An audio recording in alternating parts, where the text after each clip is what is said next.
Hey, good morning. Expediting with Lucy here. I'm coming back on the clock right now. It is Thursday, and like all things in my life, I usually do it wrong for a while before I figure it out.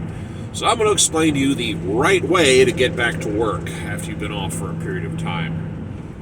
What I originally did is, let's say I was going to come on a Monday, is I would get all prepared and get ready, and then Monday morning at 6 a.m., because I'm Central, main office is Eastern, so it's 7 a.m. their time. I would get up at 6 in the morning and call and say, okay, put me on the board, and then I would mill around the house starting at 6 a.m., waiting for something to happen, and rarely does anything happen that early. So then as time went by, I modified that, and I would roll out of bed at 6 a.m. and call and, hey, put me on the board, and go back to sleep. And then they would call a few hours later.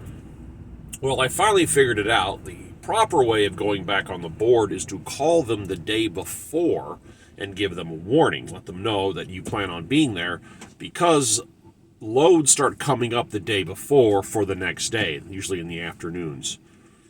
And I've been doing that wrong for a year-ish. So put yourself in the day before, warn them, they'll start looking for the next day, and it works great. Today is Thursday. I put myself back on the board for today. It was Wednesday yesterday, I went back on the board today, and I called at 2 o'clock in the afternoon and said, hey, I'm ready to go, let's make this happen. And they said, okay, and they hung up, and it was 45 seconds later, they called me back, and they say, hey, we got one from Houston, which is right down the street from where I live, going to northern Minnesota, you want to bid that? I'm like, yeah, sure, whatever, and I'm sitting there, I'm checking my watch. 15 minutes goes by, nothing happens, and I go, okay, whatever, and then I don't hear anything from them. Well, 4 o'clock in the afternoon rolls around, and it happens again. I get a call from dispatch, from one of the different dispatchers calls, says, hey, we got a load that's Houston to Minnesota. And I went, yeah, didn't you guys bid me on that one earlier? And she goes, oh, hold on. She looks, she goes, oh, yeah, we did. But it came back up on the board. Now, that happens. Sometimes somebody will bid and get a load, and then they turn it back in, or it doesn't work. Why? The vehicle couldn't get there because their other load fell apart, or the vehicle broke down, or they got abducted by a UFO, or joined a cult. I don't know. There's a million reasons why a load can get returned to the board. So now it's 4 o'clock in the afternoon and it's back up. And at this point, I think the shippers get a little panicky because it's late in the day and they have a load that should have been, signed, sealed, delivered in the done category earlier. So I said, go back and bid the same amount. And they did, and within 5 minutes they called back and said, hey, you got the load. So this is, from down here, it's 1,377 miles, which is also, I like long drives. At a good rate in northern Minnesota, kind of in the middle of nowhere. It's a power station to another power station. It's 800 pounds, I don't know what it is. But that's the excitement for today, and right now I waited till rush hour ended, and now I'm tiptoeing down to Houston, to south side of Houston, Deer Park, to grab this load, turn around, and head back. And that's all the excitement I got this morning. On a slightly different note, the wife and I have recently confirmed that on the 27th of April this month, I am going to be interviewed on a podcast called Switchcast. It's an automotive podcast. It's by a guy named Doug Cabot, and he is the overall Cannonball Run record holder for a team.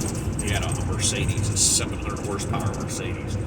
And he has this podcast. It's Switch Cars, but the actual channel is called Switchcast.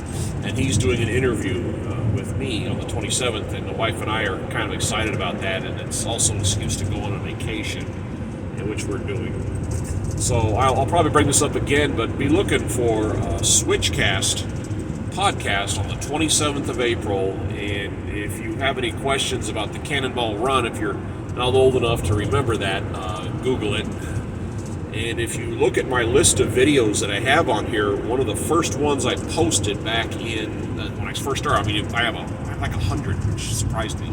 If you go all the way to the bottom, the very first video that I posted is a minute long, and it is taken during my own Cannonball Run. And I had a GoPro, the GoPro failed, and that ended up being the only video that survived. And I did a lot of narration during that, which kind of blows that. That is the one video I took during my run, and you can read the description to understand where I fit into the equation.